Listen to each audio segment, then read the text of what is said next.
నీవు చేసిన ఉపకారములకు నేనేమి చెల్లింతును.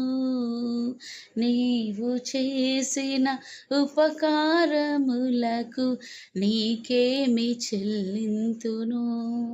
నువ్వు కూడా సాంగ్ పాడొచ్చు కదా, దేవుడు చేసిన మేలను బట్టి ఆయన స్తుతించొచ్చు కదా. నేను పాడనమ్మా, ఎందుకంటే దేవుడు నాకు ఏ మేలులు చేశాడని. అంటే ఆయన చేసిన మేలులు మర్చిపోయావా? ఆయన మన జీవితంలో ఎన్నో మేలులు చేస్తా ఉన్నారు. మనం ఇట్లా మర్చిపోతామని దేవుడు ముందుగానే వాక్యం ద్వారా తెలియజేస్తా ఉన్నారు. కీర్తనలు 103వ అధ్యాయము 2వ వచనము.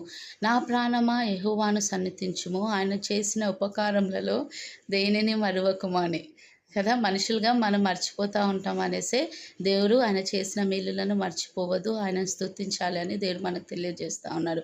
మరి కొంతమంది అనుకుంటారు, మరి ఆయన చేసే మేలులు మనకేం కనిపిస్తూ ఉన్నాయి, మనకేం కనపడట్లేవు కదా, ఆయన మన జీవితంలో ఏం మేలులు చేస్తలేరని.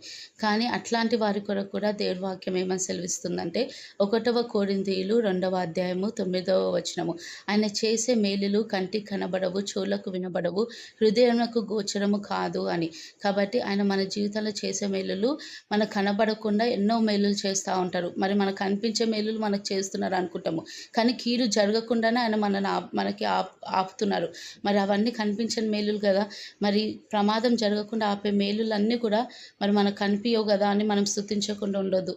మరి ఆయన చేసే ప్రతి మేలును బట్టి, చేయని మేలులను బట్టి కూడా ఆయన మనం స్తుతిస్తూ ఉండాలి. ఎందుకంటే ఆయన మన జీవితంలో ఎప్పుడు మంచి చేస్తూనే ఉంటారు కదా. ఇప్పటి నుంచైనా దేవుని మనము ఎట్లాంటి పరిస్థితుల్లోనైనా దేవుని స్తుతించాలి. దేవుడి వాక్యం దీవించును గాక. Amen. Praise the Lord. Praise the lord.